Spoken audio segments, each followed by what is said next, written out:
What's going on, everyone? Once again, we are Tankers Fantasy Football. We're going to give you some waiver wire guys to look forward to going into Week 3. There's 3 guys that we're going to talk about first, probably already off your waivers, but just in case they aren't, even if you're in a league where, say, it's just strictly waiver wire order, maybe you're the first one up and you're not sure if you want to pull the trigger on this, I feel like these 3 guys are definitely worth that value. Yeah, lead it off with Chris Carson. He is definitely the top running back available if he's still out there in your league. If you got the top waiver priority bids out there, he is definitely worth that. Another guy that might be worth that is Buck Allen, who just looked pretty good out there. I know it was against the Browns, but he did look fairly solid. And another guy who's just been raking it out there in PPR is James White. Like 8 balls last week. I absolutely love James White. I feel like he is high-end RB2 at this point. I mean, if you're talking about James White and Gillislee in PPR, I just feel like James White has the safer floor. I know Gillislee's probably, more likely to get a touchdown. As we've seen, he has 4. James White has none on the season. But James White's production is, not that far off from him. And if we're looking at PPR floors, I mean, if you want 10 to 12 fantasy points, I think James White might be your boy. Yeah, and another guy, really love this year. He had back-to-back touchdowns for the first time in his career and had 2 this week. And we're talking Chris Thompson. Rob Kelly might be missing some time here. Perrine doesn't look like he's getting it done. And they gave the Perrine the ball quite a bit out there, though. Thompson is really the only guy in this offense that's showing anything up to this point. I mean, all the receivers have been very disappointing. Yeah, Terrell Pryor has just been non-existent so far this season. Jordan Reed's got foot, and now he's got chest contusions out there. Jameson Crowder, also a guy who's been basically invisible so far. I know he's got some hip situation, but he hasn't worked out. So, I mean, Chris Thompson can hold PPR value and possibly, solid flex play moving forward for you. And we just mentioned Perrine. He did start getting kind of that for a second. They kind of tried to salt the game away with him out there, but I just don't know if he's looking to really develop into anything special for you. But he's definitely a guy you might want to get off the waivers and hold for a while. And we got another Dante Foreman for the look decent. Thursday night. I mean, the guy, that game was dog shit terrible out there, but I mean, he did look more spry than Lamar Miller when given the chance. Yeah, I think so too. And another guy, looking at Elijah McGuire, who was the 3rd running back in the Jets. I mean, this guy played, I think it was 12 snaps. He got the ball 7 of those 12 snaps. He had 6 carries and then a catch. At this point, Powell has totally let you down. I don't have any faith in Forte whatsoever. They might as well give this young guy a chance. Bust out. It's been a while. We're going to bust out the shit gun on Will Powell. But I think it's time to put him out to pasture, boys. Time to go to the old glue factory, maybe. And I think Will Powell is fucking cashed over. I know he was drafted 6th, 7th, maybe even 5th round out there if you were a Powell lover, but so far it has just looked dog shit terrible. Forte actually looked more spry when given the opportunity, but if the Jets are looking to see and wait and kind of see what they got, this is Elijah McGuire. I mean, my goodness, Jets, you're not going fucking anywhere. You might as well give this guy a look out there, so I think Will Powell, dunzo. Let's take a look at some receivers here. Kick it off with J.J. Nelson. What you read earlier? 6 touchdowns in his last 7. No, and not just 6. He scored in 6 of his last 7 games. Some of those are multiple touchdown weeks. This is insanity, people. I know he's a 3rd-year wide receiver. Carson Palmer kind of looks like he's got 1 foot in the grave out there. But, I mean, Larry Fitzgerald is basically looking dead. I mean, he only had like 3 for 20 this week. He's mid-season form at week 2. Yeah, he's looking like Father Time is possibly finally caught up with the workout freak Larry Fitzgerald. I think Father Time is finally caught up with him. I think John Brown is basically dead to me. I mean, I just don't know if he's ever going to come back to form, even if he does come back. I think J.J. Nelson, 3rd-year wide receiver.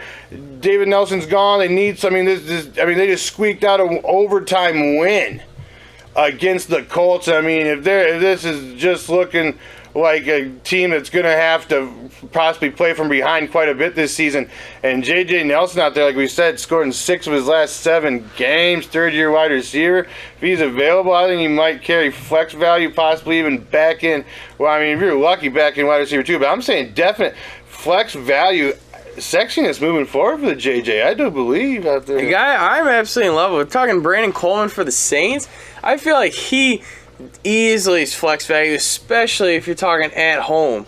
If you're talking at home with the Saints, Drew Brees, Brandon Coleman has looked very, very nice. Honestly, more production than even Michael Thomas so far this year. The only thing that scares me is Willie Snead's going to be back here in a couple games. And, I mean, if he's on the football field, that might tend to take some more. I mean, that might cut into Coleman's playing time a little bit. That's the only thing that's really scared me off. But he has looked very spry out there thus far. Got Philip Dorsett. That's kind of a dart throw. He hasn't really done that much for you. But, I mean, if you're looking to have a dart throw on a team, it might as well be the New England Patriots.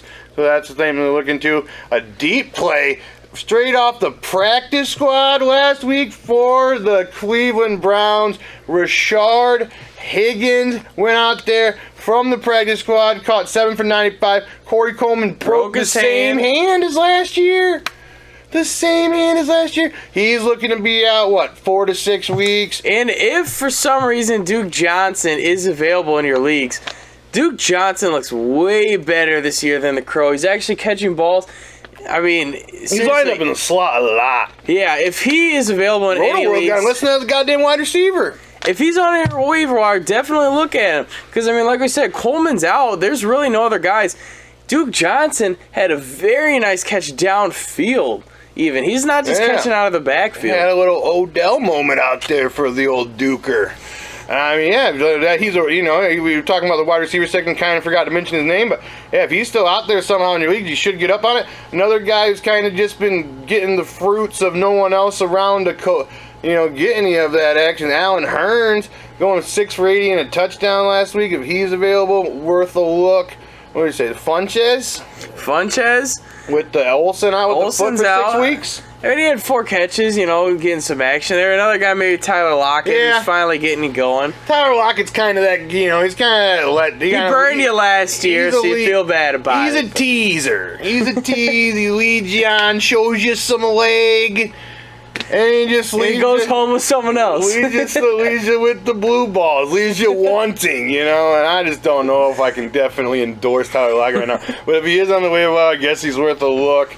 We got one quarterback play for you, Simeon. What's happening? Absolutely love it. I mean, this guy's at 7 touchdowns total in first two games. The game is apparently slowing way down for Mr. Trevor Simeon. He looks incredible. Looks really good out there. If he's in your starting, if he's on your waiver wire and you're drowning in the muck, you drafted guys like Carson Palmer. You drafted guys like I don't even know Winston, Andy Dalton, Mariota, maybe.